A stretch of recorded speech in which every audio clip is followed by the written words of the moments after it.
I don't know about you, but I can no longer, nor will I any longer, pretend that nothing is wrong and act as though things are normal and what we're experiencing in our country is progress. It's not progress, it's madness. When America, the last bastion of freedom, the best hope of mankind, becomes a place where her citizens turn their eyes from crucifixions of children, we are no longer a country that I recognize. We are no longer a people that I recognize. We are no longer a nation in which I care to call myself a member of. We become a place where our citizenship is more of an indictment than an honor.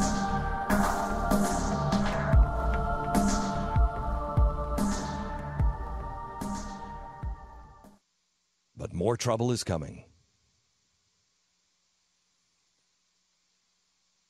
The world is going mad, and there is no one that will stand against the tide.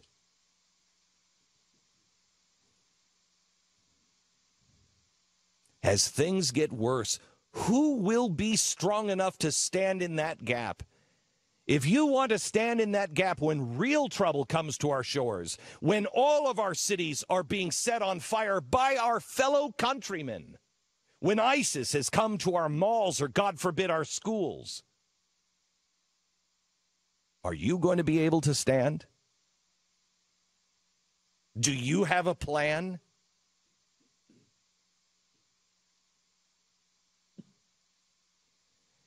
We must begin to prepare for those days now.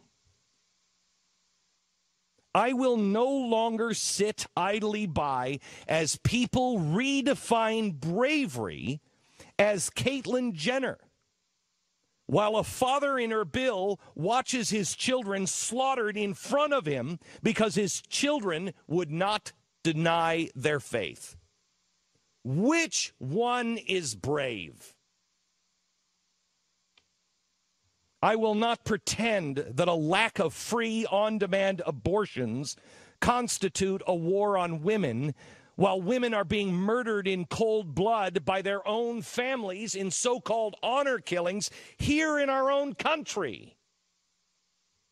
Look, there are many things that need to be fixed in America.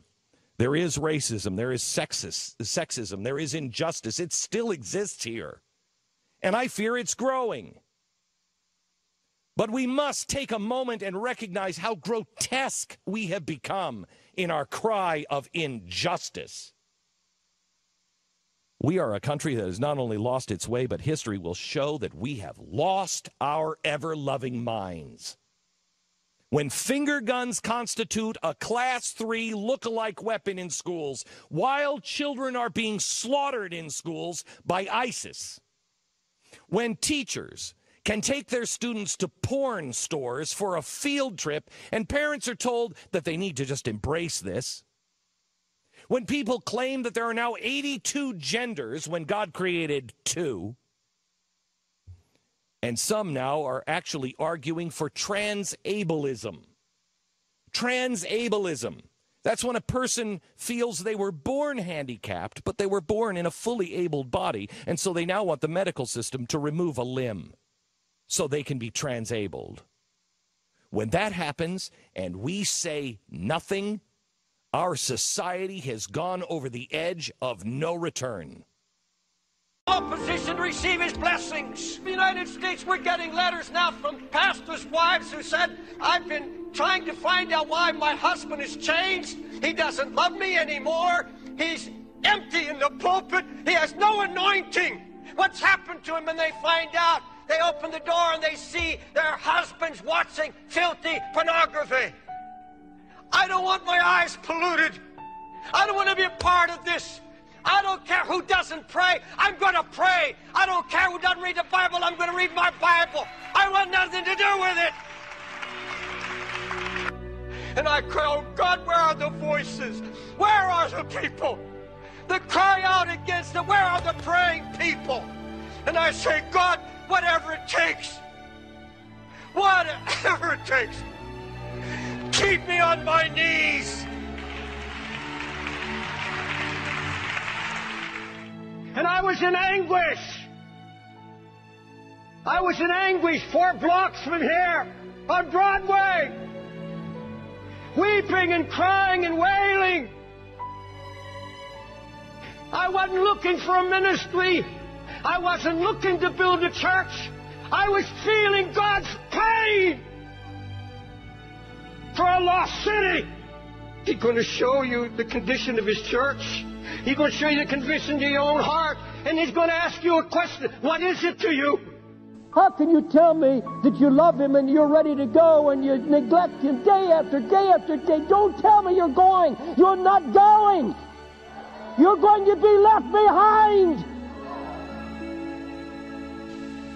God's promised if you will wage war against every sin, every desire that's contrary to Christ, I'll be with you. I'll go before you.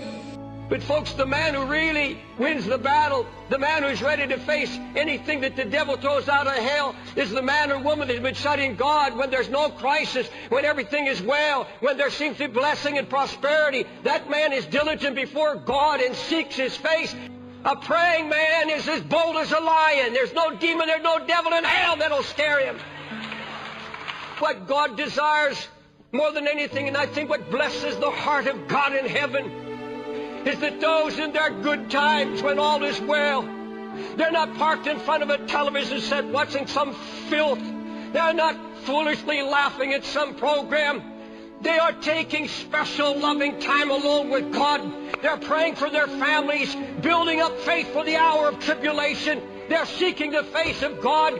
And your family is in trouble. If you're not a praying man, no amount of preaching, no amount of teaching, no amount of counseling, nothing going to get through to you, nothing going to do the job until you yourself get on your face before God and lay hold of heaven.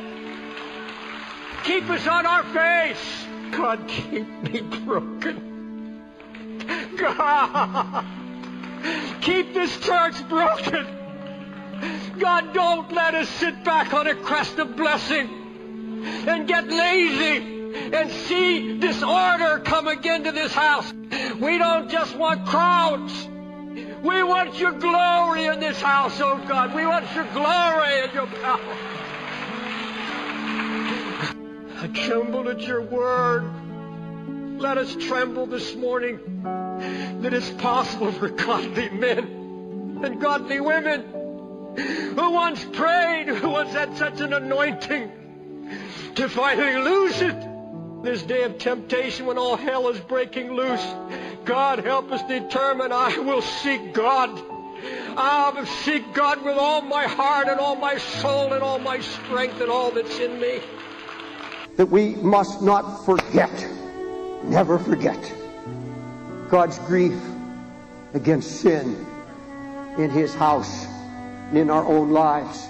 We'll preach grace, we will preach mercy. But folks, I want you to know something. God says the day of grace is about to end.